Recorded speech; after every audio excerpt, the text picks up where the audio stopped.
Meeting to order. Welcome to meeting number 13 of the House of Commons Standing Committee on Official Languages. The committee is meeting on its study of impact of the COVID-19 pandemic on the government's ability to deliver information in both official languages.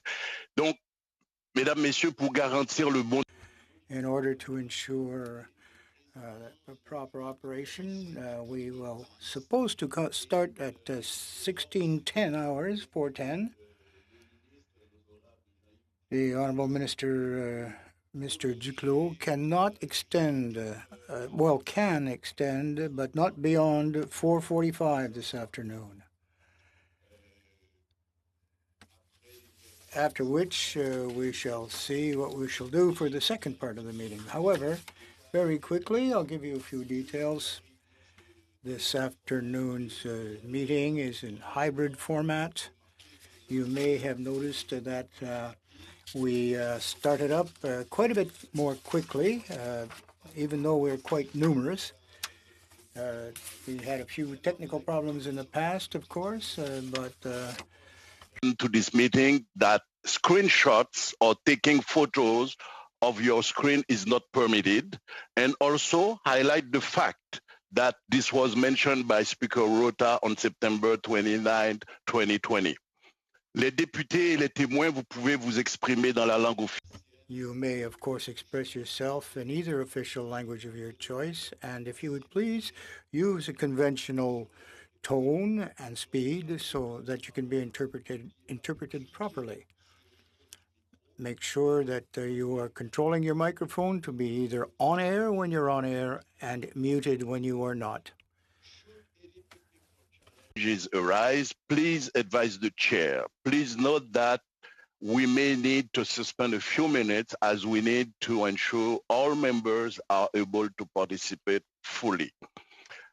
Alors, et si vous souhaitez intervenir, il y a aussi le raise hand, lever la main, qui est indiqué. And if you wish to intervene, use the raised hand icon.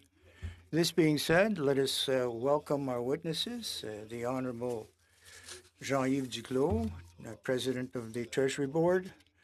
We will provide you with 10 minutes to make your comments, and after which members of the committee may wish to ask you questions. I also welcome Mr. Roger Roquier, Comptroller General, Financial Management Section, Controllers Mr. Quell, Executive Director, Center of Excellence for Official Languages, and Mr. Tolga Yolkin, Assistant Deputy Minister, Policy and Services.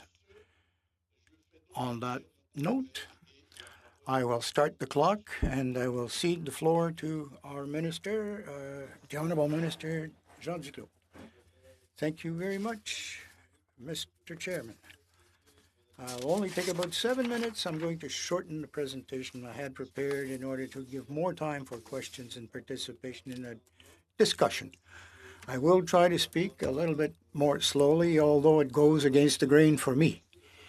First of all, I'd like to thank the members of the committee for their invitation and for the opportunity which is afforded me,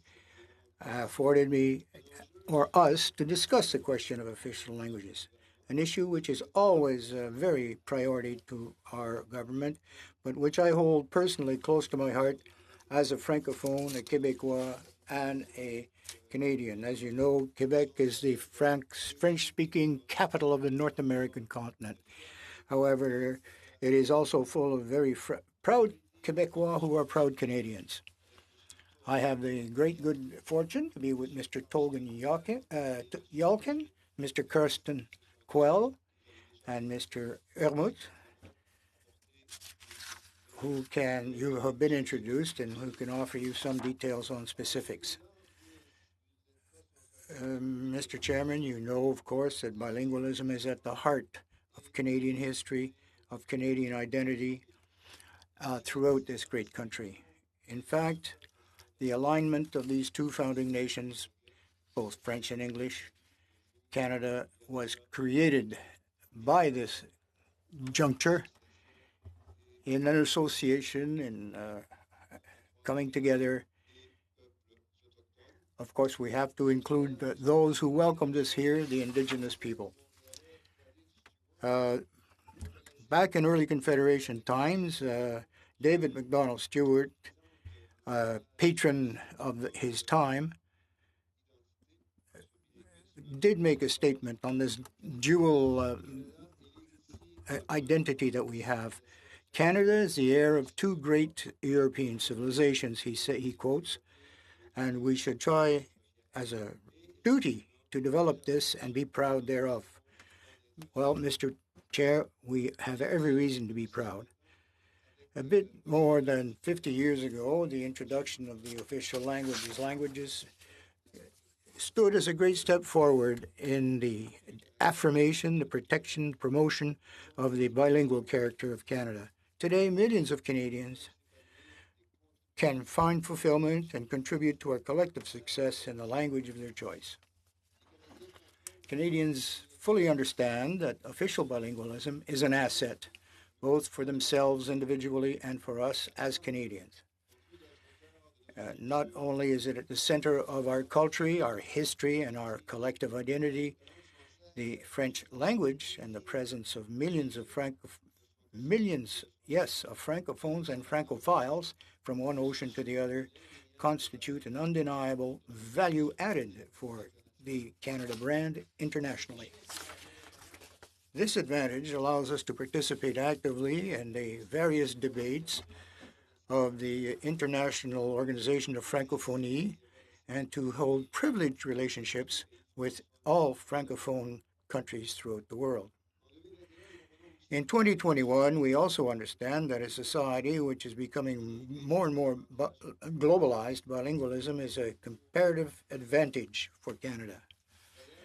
In fact, Jean Johnston, president of the Federation of Canadian Francophone and Acadian Communities in Canada, declared in an article in the Toronto Star in 2019. According to him, we're going through a period of intolerance on the rise. It's often very good to reaffirm that our two official languages, our commitment in favor of reconciliation with Aboriginal peoples, is what makes this diversity a success for Canada. The strengthening of our official languages, not only an opening for the respecting of each other's differences, also raises another important point for Canada, both promising for past, present, and future. This is why we have committed to modernizing the regulations on official languages, communications, and Part 4 of the law of official languages, the Official Languages Act.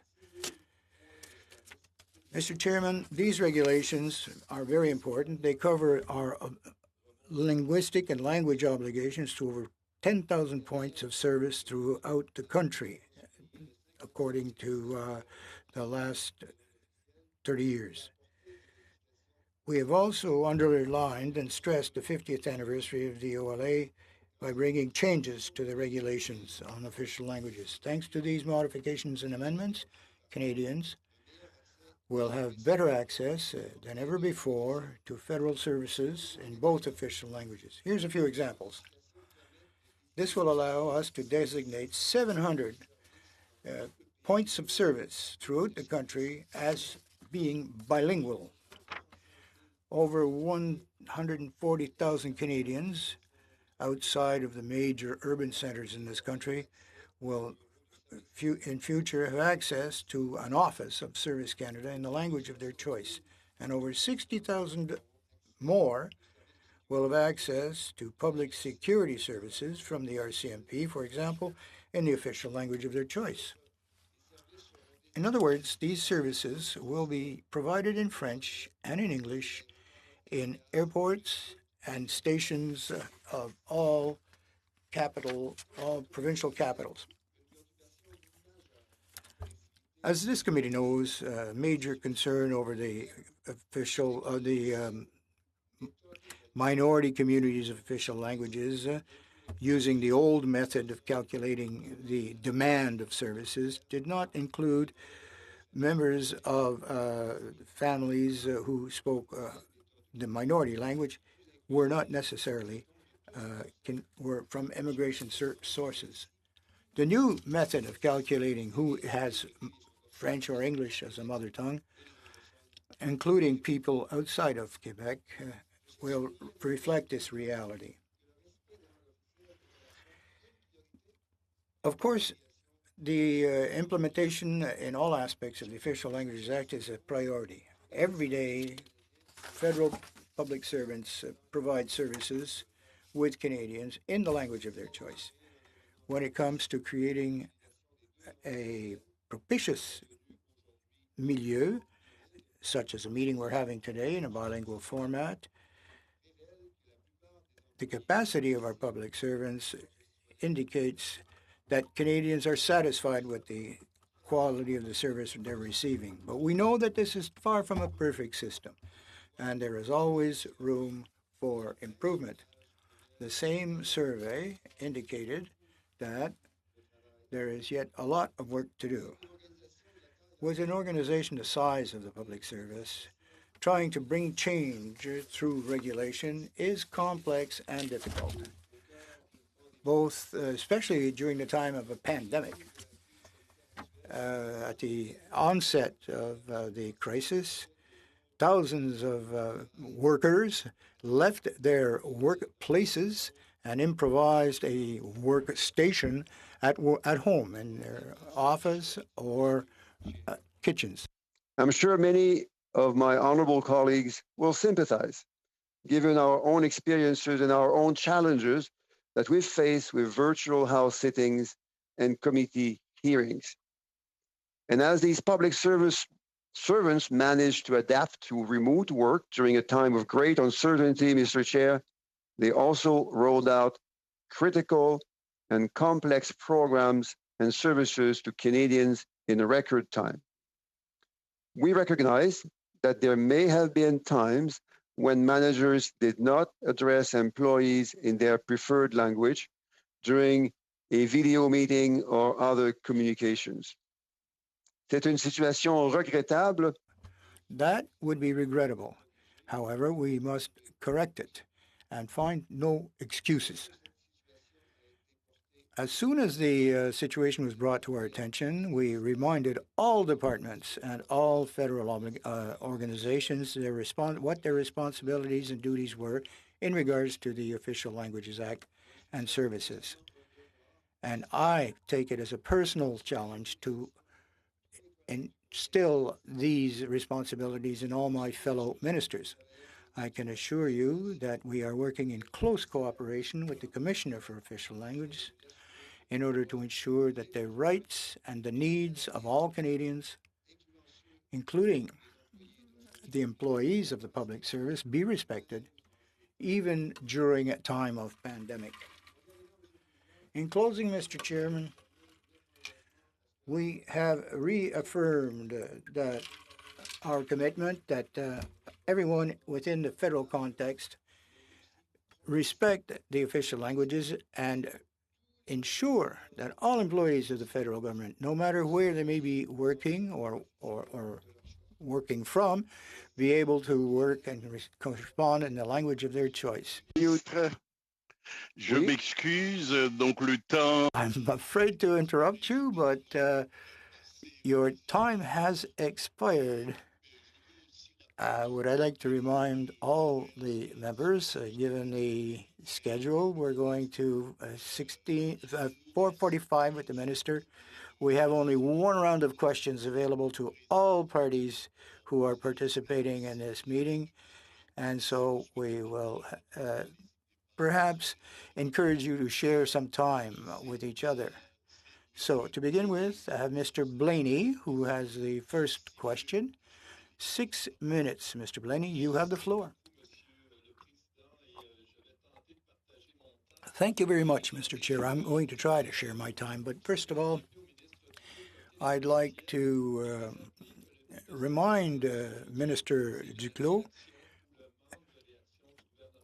the theme that we are discussing is the response of the government, or the lack of response of the government vis-a-vis this pandemic. I don't know who prepared you for this appearance before the committee, but one would have hoped that they would prepare you to provide solutions. We've been told, and we hear constantly, that the response in terms of official languages services is a catastrophe. They need information in their language that they understand, their mother tongue, in a time of crisis. Do you recognize, Honorable Minister, that it is the issue of obtaining information in the language of your choice is a matter of life and death? It's a critical issue during a time of crisis. Yes, it is a matter of public safety, public security, as you have mentioned, and as you absolutely implied. People don't have the information to protect themselves or their dear ones. It is a danger. It is a risk, a danger to their security. Thank you very much, Mr. Minister. Could you provide us more information for our analysts? We'd like to be able to provide a report with reasonable recommendations. What adjustments have been made? You said you have intervened. What further information could you provide the committee so that we can have a substantial and substantive report as to recommendations? We know that the the head of health services speaks generally only in English. For example, citizens of minority communities are being treated like second-class citizens. I'd like to come back a little bit to the public service and public servants. You said that there has been a study by the Commissioner of Official Languages. The insecurity of those within language minority communities, French in some cases, English in other. You are supposedly the champion of official languages for the government. Do you recognize and you acknowledge that Francophone public servants are undergoing a systemic problem? I'm going to correct you first. We are the champions of official languages. We all have a role to play, and I would congratulate all the members of the committee for the role, the substantive role that they are playing, not only to recognize and target the problems that you find, but to try to find solutions. Our solutions will, in fact, refer to the well-known report of the Commissioner and well-known by Canadians, and you can see very well our Commissioner himself is bilingual now. No, but there's a systemic problem within the public service. Well, we're all Francophone right here, right now, or, well, it doesn't really matter who, Anglophone or Francophone. We understand fully what language insecurity can mean on a personal basis with our colleagues, etc. We live it every day in Parliament itself. But it's the reticence, occasionally, the malaise of being able to express oneself in a second language sometimes, which is an obstacle. So sometimes we have to use firm language, firm action, including that of the government. Well, I'm afraid I really didn't get an answer to that question. You've been in position for 4 years now. The Liberals have been there for 4 years. It's in your mandate letter, of course, only 2 weeks now that you're responsible for the coordination of official languages throughout government. I'm going to give any time remaining to my colleague Bernard Généreux. Thank you very much. Mr. Blaney, you have a minute and a half. Whoa, that's not much. Thank you anyway, and thank you, Mr. Minister, for being here today. We know that the translation Bureau is, in fact, the provider of services directory, and I hope that we're coming through loud and clear to the interpreters and translators out there today. But in order to conduct our business, apparently the equipment that we were traditionally and conventionally using was quite inferior as far as sound quality is concerned. They are, in fact, literally falling ill because of the stress and the dysfunction of some of this equipment. So, as a champion for the languages, what are you going? What's your intent to do to solve that? Well, Mr. Blaney was referring to champions for the language, and I'm glad that there's a study going to be done on that, that your committee is looking at that, and that you're intervening for these interpreters who are working under extreme stress situations since the outset of the pandemic. Good luck with your study, and I'm very, very anxious to see the results. I'm sorry, Mr. Généreux, your time has expired, and I am sorry I have to cede the floor to Mr. Duguid. Well, thank you, Mr. Chair. I'll be sharing my time with my colleague, Ms. Martinez-Ferrada. Minister Duclos, thank you so much for being with us today. It was a great privilege to serve as your parliamentary secretary when you were our families minister, introducing transformational programs like the Canada Child Benefit and the National Housing Strategy. Minister Duclos, in your new ministry, the Treasury Board, you play an important role in official languages, as we've heard, and we're happy to have you with us as we study the impacts of the pandemic on linguistic minority communities across the country. Can you expand on some of the proactive measures you have introduced as minister on the file since you became president of the Treasury Board, and particularly over the last difficult year, and perhaps highlight some of the adjustments you've had to make during the public health crisis we've been facing? And as you know, I'm a Manitoban. Perhaps talk a little bit about French language services outside of Quebec, which have been very, very challenged during this difficult time. Well, thank you, Terry. And very briefly, I will mention that we did work together, you and I, to put into place all agreements on early learning and childcare, which recognize for the first time ever the importance of childcare services in the language of minority communities in Canada, including in Manitoba, in New Brunswick. I'm looking at you in Ontario, and many other places where children now have the ability, and that's officially recognized in these bilateral agreements, the ability to start their early learning in French or in English in Quebec. Now, the second thing is about what we have done. Obviously, it's been a real sense of challenge and gratitude for the public service that has served and delivered benefits to approximately 14.4 million Canadians in the last year since the pandemic. 14.4 million Canadians have received some form of income support during the pandemic. That has generated, obviously, a lot of contacts. And just to recall briefly the impact of the new policy that we have been implementing, 145,000 additional Canadians outside of large centers will now have access to services in their official language from Service Canada. Monsieur Duguid, ou bien si vous voulez tout de suite passer. Thank you, Mr. Duguid. We will now move on to Ms. Martinez-Ferrada. Yes, I will go ahead. Thank you, Mr. Chair. Thank you, Minister Duclos, for being with us today. It's always a pleasure.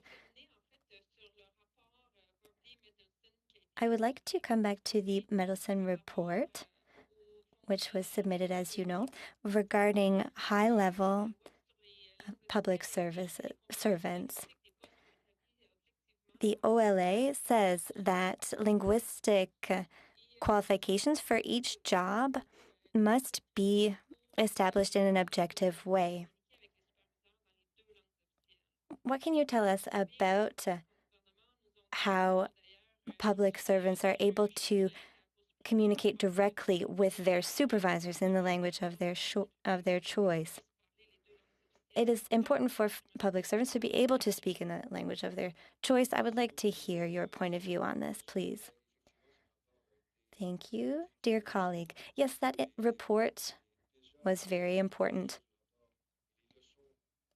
It included many recommendations and conclusions, which were shared amongst federal departments, and public servants took measures to remind their supervisors and all colleagues of obligations about working in the official language of one's choice.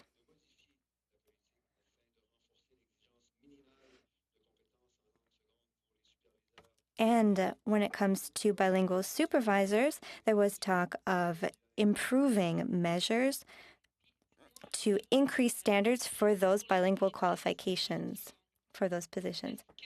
Question: regarding second language testing, would it be possible to do 2 instead of 1 tests for second official languages?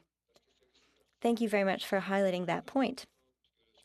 That is another very important point that we are discussing at the Treasury Board Secretariat. And not only are we discussing tests, but the coherence of tests and the skills as they are maintained over time. Thank you. And quickly, during your opening remarks, you spoke about the modernization of the official languages regulations. Could you please come back to that and tell us more about what that modernization consisted of? Yes, it was developed under the supervision of the department responsible for official languages, and as I understand, Minister Joly will soon be appearing before the committee. She has a very broad file under her purview, and as you know, the Treasury Board plays a big role in official languages as well, and I will continue to assume my responsibilities to that end. Mr. Beaulieu now has the floor for the next 6 minutes. Please go ahead. Thank you very much. First, I have a more general question. Since the beginning of the pandemic, have you taken specific measures to resolve current problems? Thank you for your question, Mr. Beaulieu. First, could I ask you to be more specific about which problems you refer to? Well, when there are meetings between public servants, even in Quebec, there are reports of difficulties communicating between public servants. For example, meetings taking place only in English.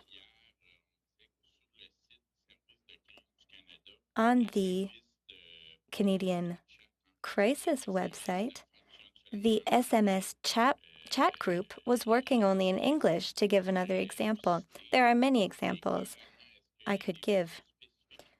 Concretely, were there any specific measures that were taken to ensure services in French during the pandemic? That is a very good question. I would like to say that the directives are very clear. The TBS has very clearly indicated what department's obligations are. And we know that the circumstances in which public servants work vary greatly from region to region in Canada. Some public servants work remotely, some work interregionally, some always work within the same region. But the responsibility is always the same: respecting Canadians' rights, every Canadian's right to work in the official language of their choice. Thank you. To come back to the matter of interpreters, we have heard from Public Services and Procurement Canada that say that new measures are soon to be taken that will decrease the quality of interpretation. This will have an impact on the Translation Bureau and will greatly harm working conditions for translators and interpreters.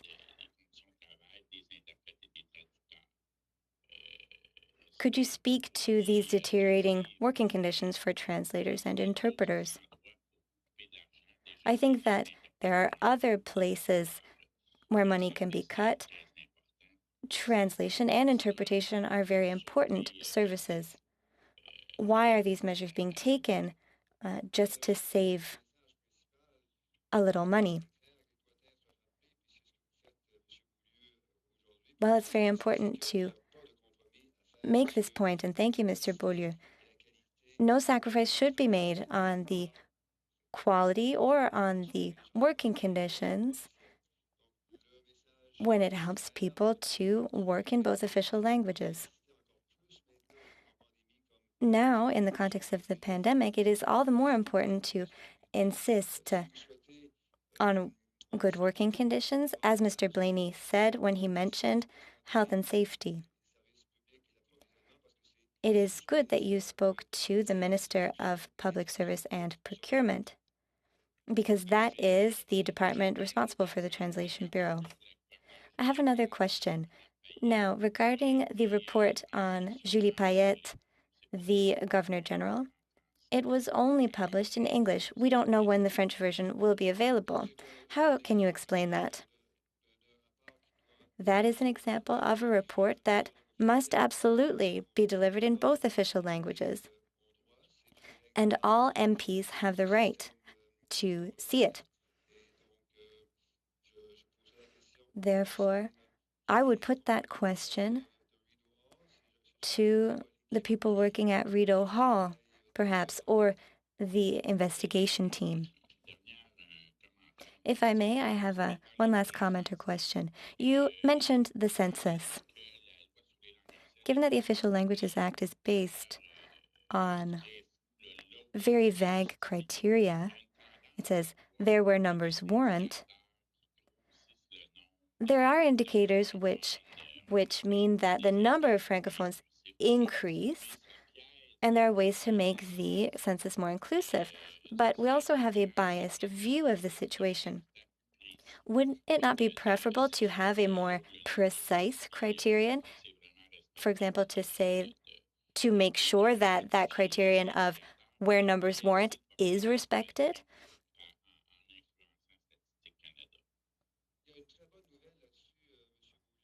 There is very good news regarding that, Mr. Beaulieu, for rights holders, yes. Last July, there was an excellent step taken regarding the short form census. This was one of the most major steps, major examples of progress made. People are delighted about it, and many people worked very hard to bring it about. I have one last quick question. You have just 5 seconds left, Mr. Beaulieu. I'm sorry. Thank you, Mr. Beaulieu, and thank you, Minister. Now, for 6 minutes, Mr. Boulris has the floor. Thank you very much, Mr. Chair, and thank you, Minister, for being with us today. I must say I was quite surprised by 75% of your remarks. Well, during the first moments, I thought I was living in a parallel universe where there were no problems. Since the beginning of this pandemic crisis, we have seen repeatedly that old stories are repeating themselves. What I'm saying is during a crisis, French takes the back burner, meetings are held only in English, emails are not translated, among other things. How can you explain the failure of your department in respecting Francophones' rights? Thank you, Mr. Boulris, for raising that point. And as you are insinuating, it is a constant job, constant work that must be done to ensure that official languages' rights are respected. This act has existed for many decades, but cannot be taken for granted in a crisis situation. The TBS must fulfill its role, and as president, I must continue to always strengthen my leadership. And of course, all departments and ministers have a responsibility. And I would invite you to question them on their roles. Yes, but you are the minister with us today, so I will ask you about your role in the TBS and in the public service. You recently said to Mr. Beaulieu that no compromise should be made, but in the facts we see that compromises are made. Compromises are made, and this impacts francophones. It can also have public health and safety impacts. If someone is at a meeting and they don't understand what is going on, then they understand the wrong instructions, and it is extremely serious. And it goes beyond just the rights of public servants. Stephen. You said it well, and our colleague Mr. Blaney said it very eloquently earlier. As you said, it is not only about rights during a crisis, it's a question of health and public safety. This is why we should always make the effort, especially during a pandemic. There are numerous measures we could put in place to promote bilingualism within the public service. I hope you are aware of the fact that in several departments, the premium for bilingualism has not gone up ever since 1973. That's 28 years. Is that normal, in your opinion, that a government that is defending bilingualism and official languages not be looking at this premium? How do you explain this situation? Well, this is a very good question indeed. This is part of the working conditions of public servants in general. We signed, as you know, in the last few months, we signed a collective bargaining agreement with more than 80% of public servants. So we will continue to work with them. This is an important clause, an important piece of working conditions, and this must be negotiated with representatives of the labor force and the workers out of respect for their workers and unions. With regard to unions, can you make the pledge today that you will work with unions and public servants to make sure that the mistakes we have seen in the last few months do not repeat themselves in the next few months? And will you do so in collaboration with federal unions? Well,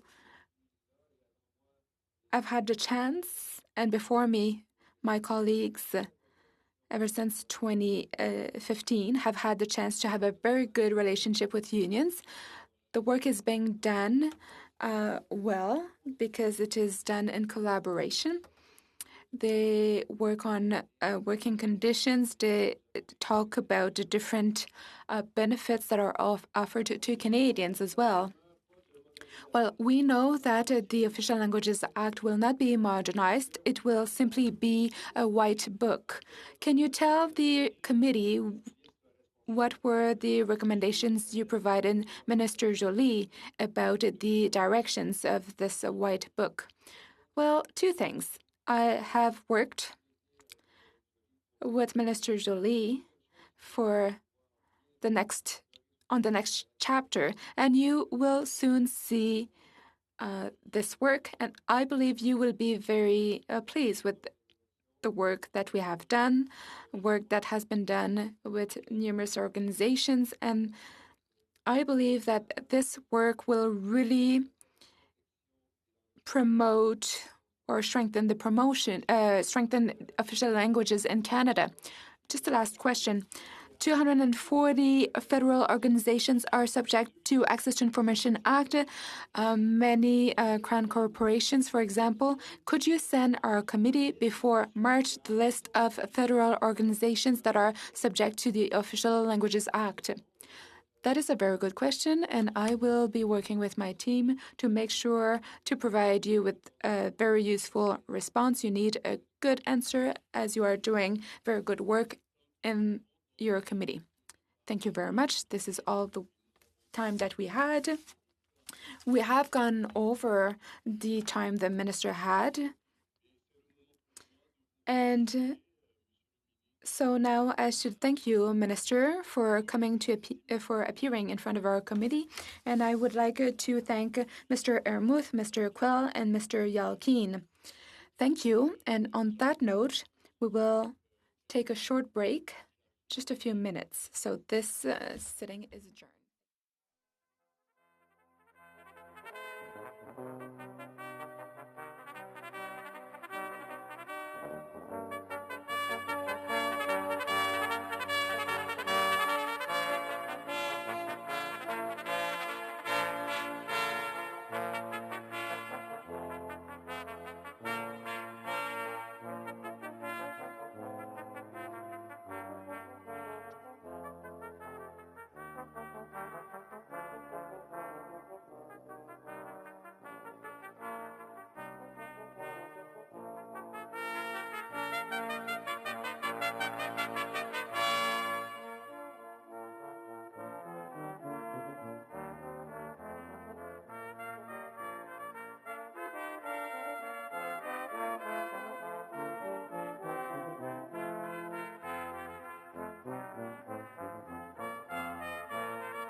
So we are resuming this sitting.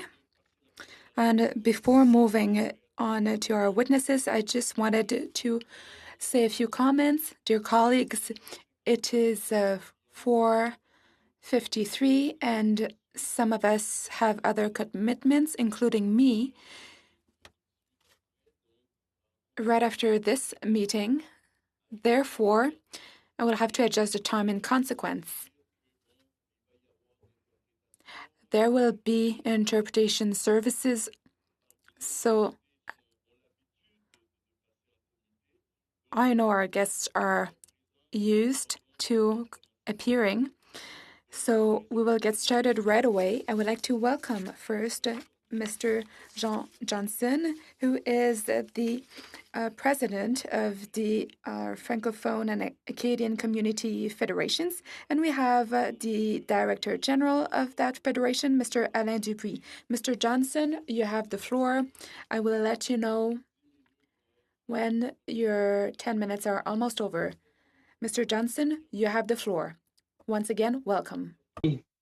Monsieur le Président. Thank you, Mr. Chair and committee members. I would like to thank you for having invited the FCFE to appear today. We have much to say on the subject you are studying, the impact of the COVID-19 crisis on Francophone and Acadian communities.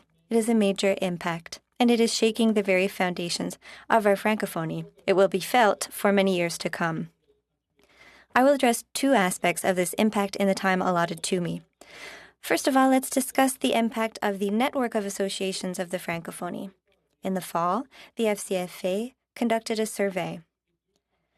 247 Francophone organizations and institutions across the country participated. As a follow-up to this survey, we conducted 25 interviews with respondents. Here are a few quick preliminary data that emerged from this study. Only 57% of the responding organizations were able to maintain their services to the population. 78% lost some or all of their volunteers. 60% suffered a loss of revenue. 1 in 3 of these organizations lost between 11 and 30% of their revenues. The greatest losses were experienced by local organizations, which offered direct services to stimulate the Francophonie. 18% had to lay off staff. Now, what about access to government assistance for these organizations? The encouraging news is that of the 53% who submitted an application, 91% received support. However, not all organizations received support that matched their needs. In particular, small organizations with few staff or operational expenses had to cancel their activities and projects without being able to receive support. What about the prospects for recovery? 10% of responding organizations said their future was uncertain or that they faced imminent closure. This proportion was particularly high in New Brunswick, Alberta, and British Columbia, as well as among youth organizations, the media, and ethnocultural groups. Finally, what are the specific needs of these organizations? I will name 3. First, continued support to get through and to compensate for lost revenue. Second, support for a transformation, since things will no longer be as they were before. Here we are referring to change management, to installing new equipment and training for staff and volunteers. And finally, flexibility from donors when it comes to reallocating funds, as well as a tailored approach to accountability. That is the measurable impact. But there is one consequence of this crisis whose scope we are only beginning to guess at. It is the loss of vitality of the French language and the Francophonie across the country. Our young people went months without going to school in spring 2020. And as we speak, many of them are once again attending school by distance education. Extracurricular activities are almost all canceled. Festivals and gatherings where young and old could experience things together in French are not taking place. Think of the Canadian Francophonie Games or the many other activities organized by the Youth Network.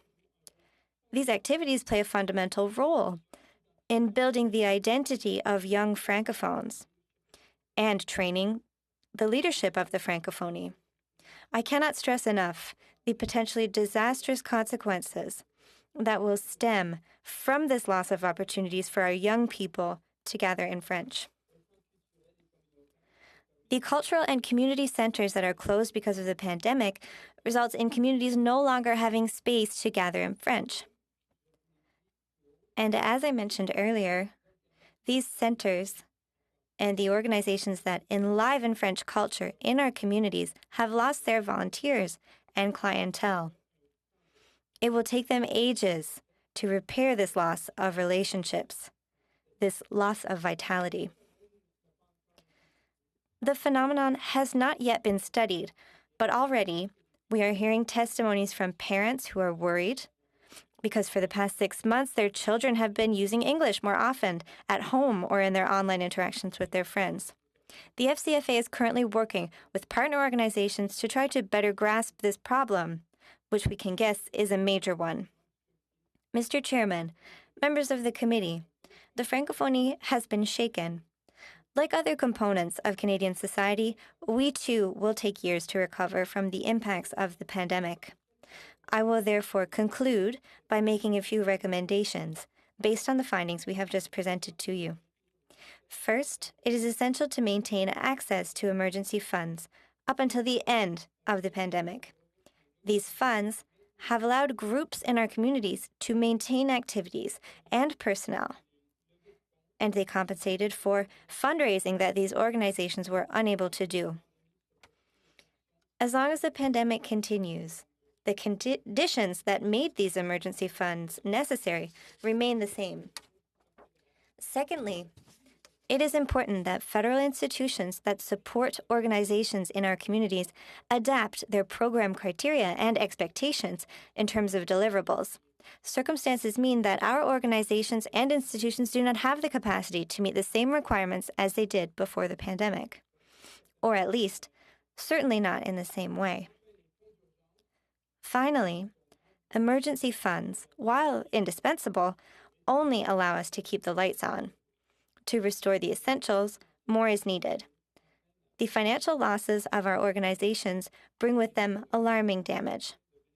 The collapse of the pool of volunteers who are the driving force behind the development of our communities, and the severing of direct ties with the community that have been cultivated with patience and determination. There will be significant catching up to do in terms of the vitality of French and the Francophonie at the local level. That is why the government should deploy a fund to help revive the Francophonie. This fund would consist of assistance provided in a flexible manner to meet specific needs. We have named a few of them above: adapting services and activities, training volunteers and staff, and purchasing equipment to deliver services in a different format. Thank you. And I am ready to answer your questions. Merci beaucoup, Monsieur Johnson, pour votre allocution. Thank you very much, Mr. Johnson, for your presentation. You've left a bit of time. So I would like to advise members that we are going to have one single round of 6 minutes per speaker within the committee. And Mr. Williamson for 6 minutes. Merci beaucoup et je vais partager mon temps avec. Thank you very much, and I'll share my time with Mr. Dalton, if you may.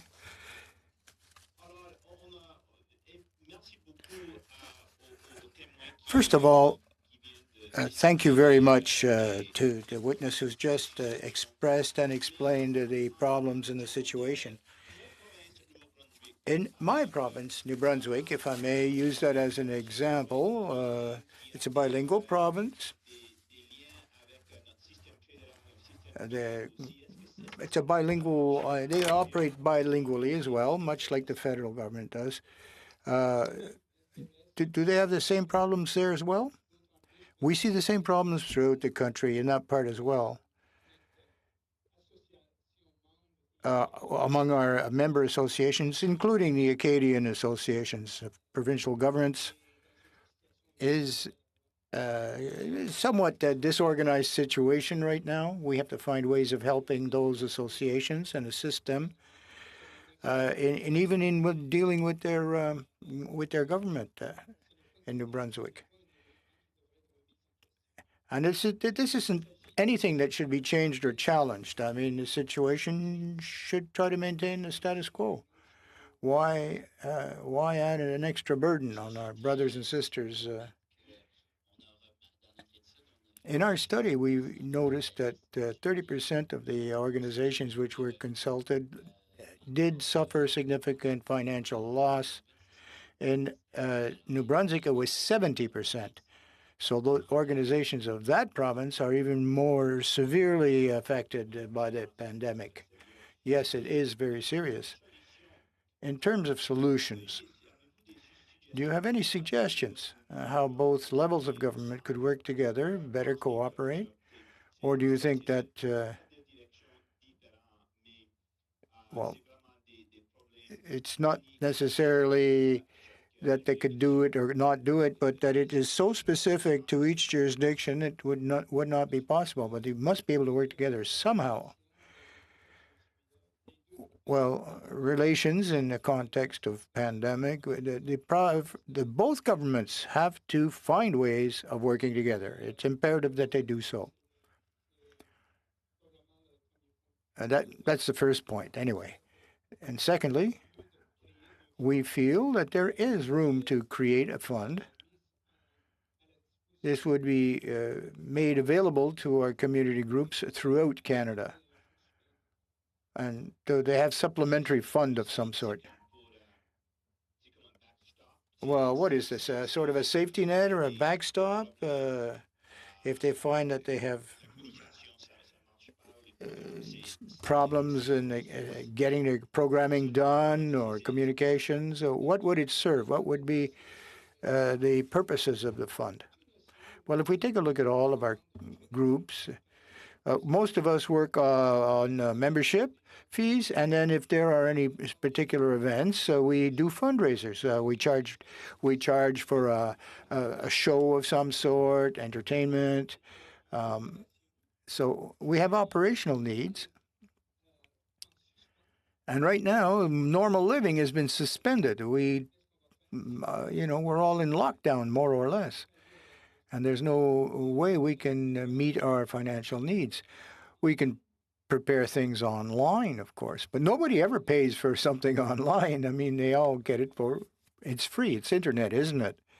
So currently, we worry quite seriously that we are not getting any refreshment to our funds.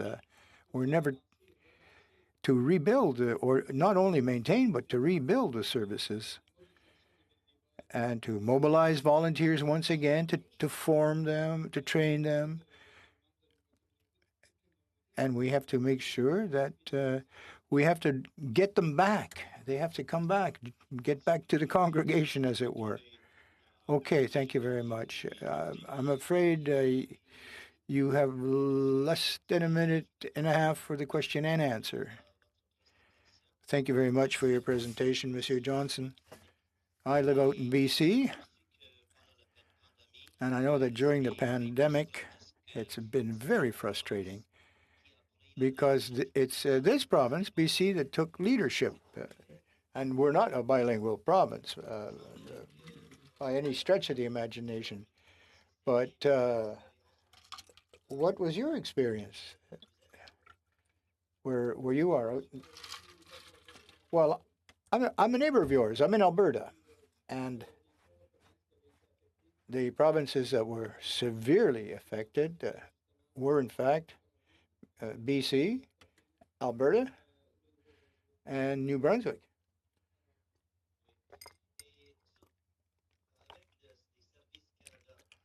Well, through the auspices of Service Canada,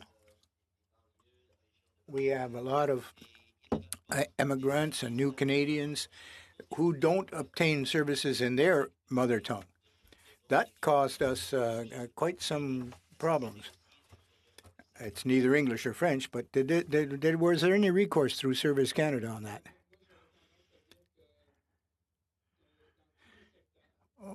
Well, I believe that in most sectors there were negative impact as to adequacy of access, and on the other side, the possibilities to deliver the goods.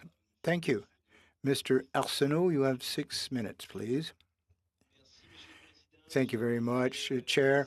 I want to congratulate my compatriot from New Brunswick. I haven't heard him speak before, but his French is terrific. And I think that's really very good because, you don't have as many chances to grow and develop in French in his province. Well, thank you very much. Mr. Johnson, I'm sorry I was using the familiar with you there. Your organization presented its first report on 14th of May, I believe. The questions, of course, occurred in April, May, of course. The report appeared in May. All nonprofits, all groups, volunteer and community, They all suffered. We didn't know how we're going to reanimate, if you almost, these groups so that they could continue to provide their services. And I say we didn't know how, I mean the federal government. Then again, you provided a second report in January, which of course was developed throughout the fall. I suppose all your members, everyone in your federation, I'm summarizing here. The federal government responded to the call. All these organizations said that this was quite rapid. It was related to the government programs in Ottawa. Am I correct to interpret your report that way? Well, the report reads that 80% of the assistance was received by Francophone organizations came through the auspices of the federal government. And it did, in fact, meet many of their requirements, their needs. But we need some maintenance money now. If ever this was to slack off, or if there's any increase in prices in heating costs or rent or anything else, we're done for. 80% of our organizations still have most of their personnel in place, but we're going to need more I understand. But I'm going to present a motion, and the FC did receive survival funding, if you will, from the federal government. And it's in the context of your studies that I'd like to come back to that issue. I'd like to know how other jurisdictions fared, provincial organizations, in communicating with the Francophone minorities in their provinces. What assistance did you receive from Ottawa compared to what your members perhaps did not receive from their provincial government, because your members are in different provinces? This would have an impact on the ease with which you can inform Francophone minority communities outside of Quebec. How did this assistance, federal assistance, help you in communicating with your target communities? And how did the assistance not received by those groups from provincial governments harm this effort? To simplify the pandemic,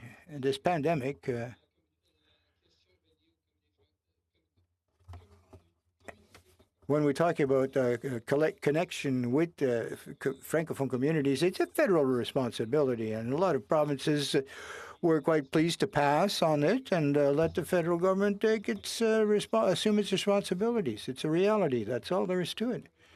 I think I'll reply in that fashion, and I'll leave it at that. Okay, fair enough. When we heard from the Commissioner of Official Languages of Canada, that is, you made some attempts.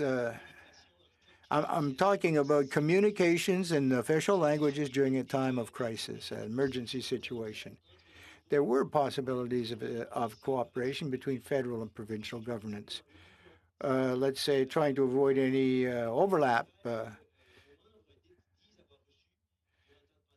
So the assistance that they did receive during the pandemic and the situation as it now stands, do you think any of this could be used to stress one or another of the recommendations made by the Commissioner of Official Languages as to his recommendations about communicating in critical or emergency situations? Well, look, if you're offering services to the public, if you could advise them in the language, the official languages, where to get the PPE, for example. The government assistance, and I'm talking including federal assistance, how does official languages policy fit into emergency response plans? And I think the answer is not at all. So I think it should be part of emergency situation planning. So perhaps it's the Emergency Measures Act of Canada that should add a codicil or an extra aspect to accept that the province, to anticipate that the provinces or expect that the provinces do that. If they don't have a role to play, perhaps community associations would be quite happy to do that. Thank you very much. Monsieur Beaulieu, you have 6 minutes. Would you like to go ahead, Mr. Beaulieu? Thank you for your presentation. When we talked about these organizations, So we looked at your study and we thought that there's something dramatic here. But if we look at the fact that, well, ever since the beginning of the Official Languages Act in 1971, the French spoken at home was 4.3%, but 2.3% in 2016. Statistics Canada believes that there will still be 1.8% for 2036.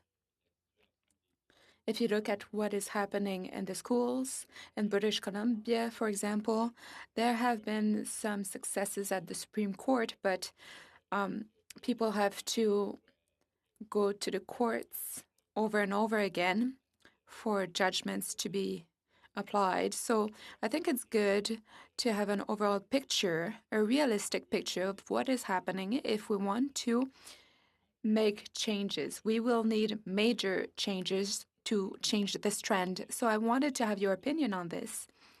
And one factor has to do with as long as there are enough people. It is quite strange because it means that if there is a decline in the usage of French in some parts, then budgets are being cut. So indicators are being used to increase the numbers, but that gives us the idea that things are going well. So perhaps we should look at this concept of where there are enough people. We have to make sure that there are services to help promote the language. So I wanted to hear you on that. Well, one of the files we're working on with the federal government right now is with regard to immigration. There is a lot of work to be done because Canada is the only country using immigration to be able to maintain a high enough level of francophones in the country. So this was also the opportunity to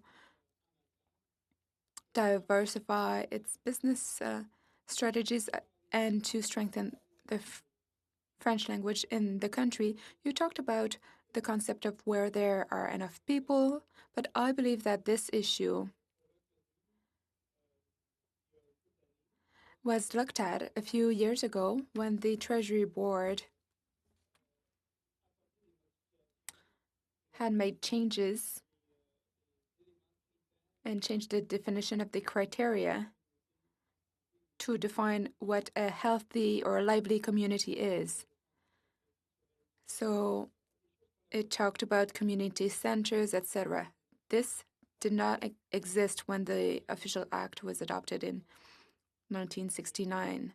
So yes, there is the issue of demographics. Maybe the number of people is going down, but the number of people is going up. So let's not forget this. And this is why we are working so hard on issues like the modernization, on strengthening our communities. We are trying to strengthen our communities, making sure we have diversity, people coming from all over the world, to make sure that Canada remains a leader with regard to its economy within Canada, but on the international level as well.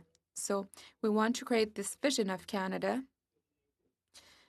We have focused on bilingualism, and we want to make this vision come true. So we need to support our communities because our communities are supporting this vision. And with regard to increasing French immigration, to strengthen French and Acadian communities in the country, well, one of the ways to do this, and the best way to do it, well, if we look at what was done in Quebec, is to give points to people who want to emigrate to this country, to give them points if they speak French, if they come from a French-speaking country, for example. I believe that this method was used in certain areas. Do you believe that this criteria will be used? Well, we believe that this decision is a step in the right direction because this confirmed to us that the minister was really listening to what we had to say in our requests. The minister also was looking for solutions. And yes, it does apply to Francophone immigration in Canada. So you talked about the situation in the province of Quebec. That is one element, but we want to do more. But in terms of immigration, we believe that the by and for concept is very important. Thank you, Mr. Johnson and Mr. Beaulieu. I will now give the floor to Mr. Boulris for the last six minutes. Thank you very much, Mr. Chair. I am very pleased to see you again, Mr. Johnson and Mr. Dupuis. Of course, we would all prefer to see each other in person. Thank you for also sharing the information you brought forward today. I would like to go back to your study, your report. But first, I'd like to hear you about the promotion and protection of Francophone communities in the Acadian region. So you said that one of your priorities is to modernize the Official Languages Act. It seems that for now we will have to make do with a white book. But what do you think? Do you think this is acceptable, or would you prefer an act or a bill? Well, of course, we are disappointed and quite concerned about the bill not being tabled in the next few weeks. So, of course, we will be closely looking at the content of the White Book, but it's still not a bill. And the concern that remains right now is that there are some tiny rumors that there could be elections, and elections do bring instability with regard to these issues. So we hope that the White Book will be short-lived because it's all about tweaking here.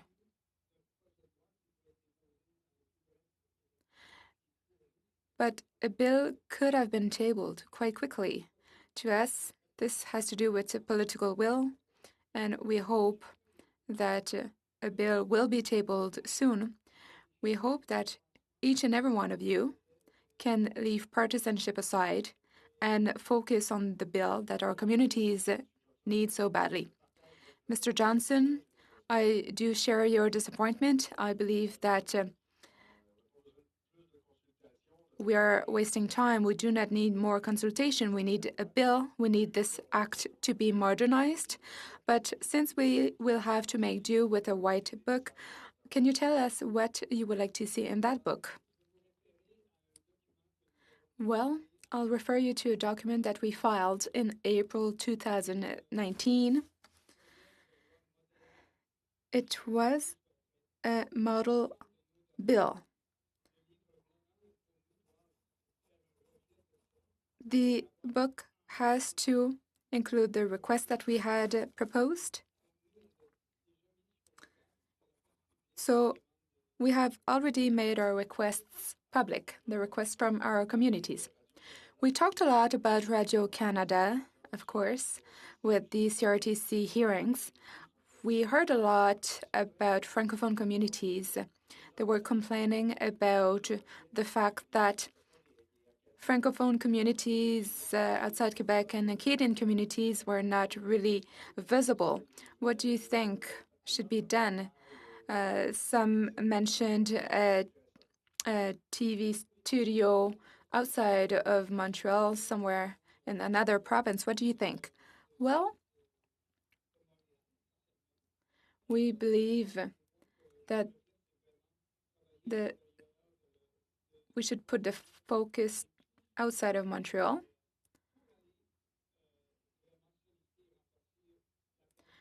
But we should really strengthen our communities. We have to make ourselves known. And the only way to do that is to find an office outside of the province of Quebec to include content that reflects the reality of the three territories in the north, of the Acadian Territory and Northern and Western Ontario. We have a lot of material and content, so we are asking Radio-Canada to open another center elsewhere and set aside 15% for this other content. This is a great idea, and I support this. And I am a Montrealer, by the way. You drew a picture that is quite bleak. You said that people are experiencing difficult times, lack of funding, the risk of closing down some organizations.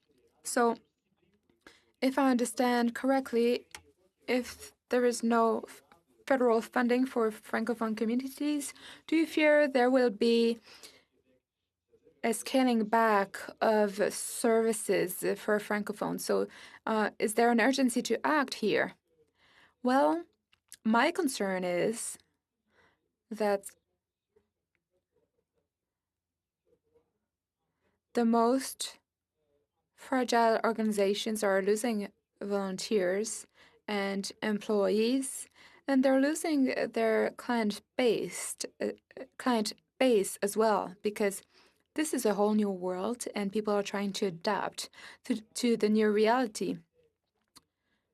So there are many fragile organizations right now on the ground, and we will need to give them support. We will need your help as committee members, and we will need the help of the government.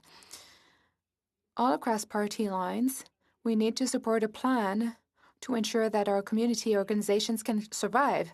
Thank you very much, Mr. Boulris, Mr. Johnson, and Mr. Dupuis. This is all that time we had, so I would like to thank you for being here, and thank you for the report on the study that this committee is undertaking. Before we adjourn, I would like to tell members that we have witnesses for next week for the study on interpreters. And our witnesses confirmed, we'll have representatives from the House of Commons, and we'll also hear from the International Association of Conference Interpreters. I would like to thank the clerks, analysts, the whole technical team that worked really hard for us to be able to hold this meeting. And on that note, I would like to adjourn this meeting. Thank you very much and have a great evening.